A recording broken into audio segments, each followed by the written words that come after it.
Hi, everybody. I had to talk Mom into doing this with me. Welcome to the world according to Bob. Guest starring Mom. So, So, today, Bob is reviewing two comic books. They are Doomsday Clock, which y'all know, and,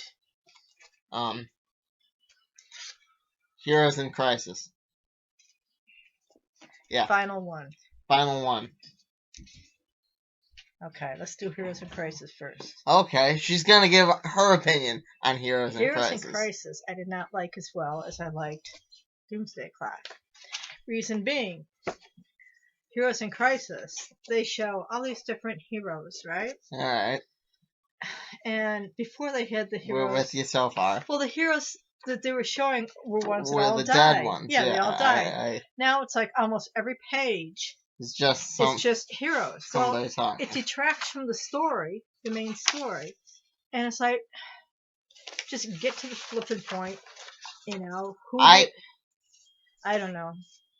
The story itself was okay. I knew this was gonna happen. I thought they were gonna lead into some other stuff, like they did with Countdown to Final Crisis. How they led into Final Crisis. I thought they were gonna do that with this. What did you think they were like? What did you think it was going to lead into? I don't know. Let's call it Crisis 2020 or something like that. What did you think they were? That's something they've been talking about online a lot lately. The fans speculate that they are going to do something in 2020. Okay, well, did you think they were going to have like Flash? I don't know. I thought maybe Wally was going to be evil or. Well, the one Flash kind of was. You kind of lost it. I mean, spoilers. Sorry. It's okay. Everybody knows. We're like the last one to even talk about this. We're exactly the last one to talk about this. Rob's talked about it. That was a better book. Okay. So, I don't know. And what you said about... Okay, so we're done with this one. Yeah, we are. So what did you give this one? Okay, I gotta hit it again. You hit something. Oops. Hey, you're Matt's the one that's gonna have to edit it. Why? What happened? Why is it not? Oh. We need to remind Matt to edit that together. Oopsie. We're looking at you, Matt. Sorry. Mom hit the button too early. Too early. So what on this book? What would you give it out of a 10?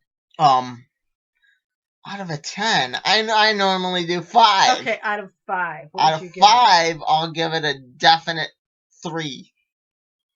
Because it's not a 2, and it's not a 1. Okay. And it's certainly not a 5 or a 4. I'd give it about a 3. Because the story wasn't that bad. It wasn't like incomprehensible. No. It wasn't like, remember... I just didn't. I think, like you said, they could have done better. Do you remember? Do I remember? I'm trying to think of the name of the story now. The one with Grifter and Zealot. You stopped reading halfway through. We still got all those books, but you stopped reading it halfway through. You were like, "I'm done." I had to find other people to read it to me. I'd be done. Future's End. Remember Future's End? I try not to. But you do remember what I'm talking about. This was better than Future's End. You didn't stop reading this halfway through. I made it through.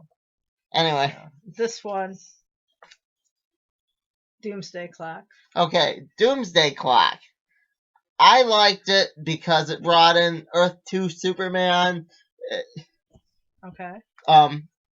Like I told Mom, the actor in this, the first person to see Dr. Manhattan, reminded me of poor George Reeves. And I wonder if somebody at DC Comics knows something about George Reeves' murder. And this is their way of telling. Oh. Yeah. So you're saying, but this kid, The kid could be that kid is, what's his name again? Carver Coleman, Carver Coleman. which is the stand-in for George Reeves. Oh. Okay.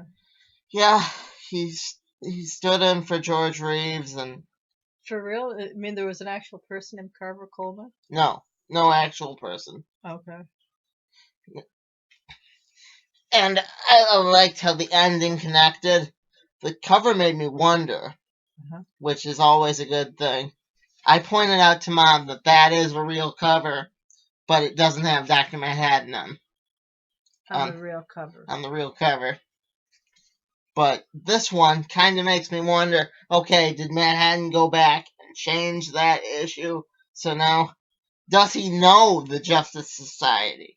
Yes, he wiped them out, Yeah. but does he know the Justice Society? You know what I'm saying? Mm. So.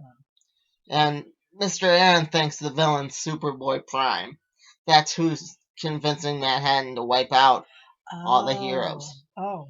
That Well, prospect I find the most interesting. I find that interesting too because the way, in the story here, the way he changed the different years that Superman arrived. There was no Dan and Lori, in case you're wondering. Well, the way he changed the different years that Superman arrived, and then you see how right here he says that him and Pa made that S. Well, he looks like you said, not Superboy Prime, the bad one. That is the bad one. Superboy Prime. Superboy Prime's the bad one. He's got the black. Kind of looks like Connor. Yeah. The good one. The one that. That's what it kind of reminded me of. Fought against him. See, because in here he goes into, and he's got the leather jacket on, so he could be right. Yeah, it could be, but Bart's still trapped in the Speed Force. Oh. That's here he's got the evil eyes too. That's his vision of Superman, and they currently want you to think that's Superman. Okay. Remember, Manhattan's afraid of Superman. Yeah. Why? Yeah. I don't get it. Why? I guess I don't try to get into it that much.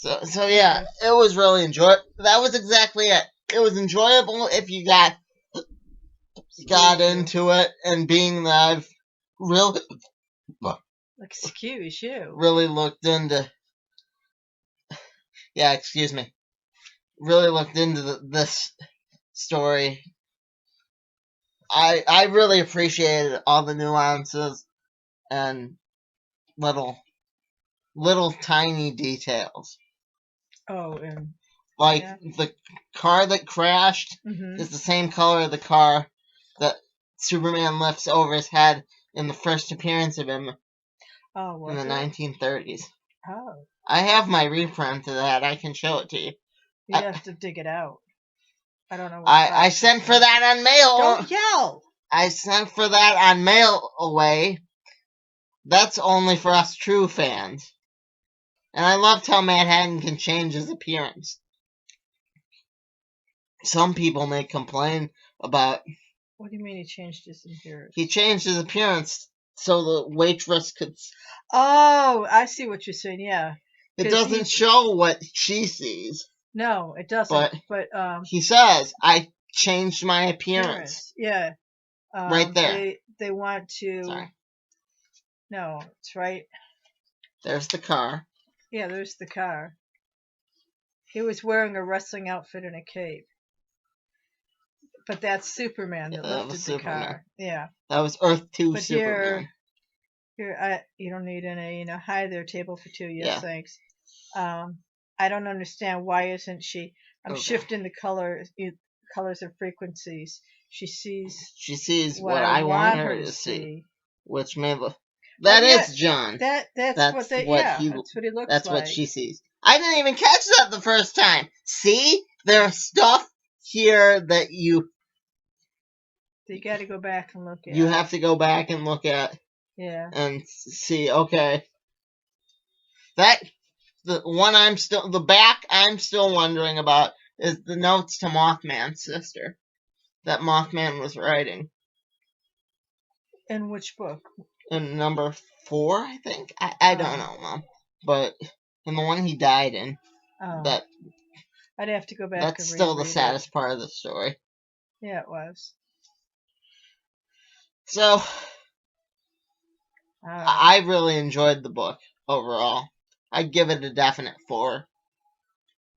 Because they didn't explain how the Legion of Superheroes got erased. They didn't explain any of that. And they didn't really come back to the whole Mars thing. No. Yet. They have to before the book ends. What do you mean they got erased? Well, it looks like he took them to Mars. The Legion of Superheroes, Mom. What? Right. Okay. The Legion of Superheroes, right now, Saturn Girl doesn't know where they're at. Remember, Saturn Girl's with Ozzy. Oh, you're not talking about these guys? No, that's the Justice League. I feel like Sal and the Idiot Friends. I know what you're going through now. Oh, and as much as I read these books, I don't really pay attention. Exactly. Neither do his Idiot Friends. Alright, well, I do read them. Imagine poor Sal just sitting there. Like, I explain this all the time. That's my job now. Alright. Anyway, here's to you, Sal. Bob out. Alright. Y'all have a nice evening now. Oops.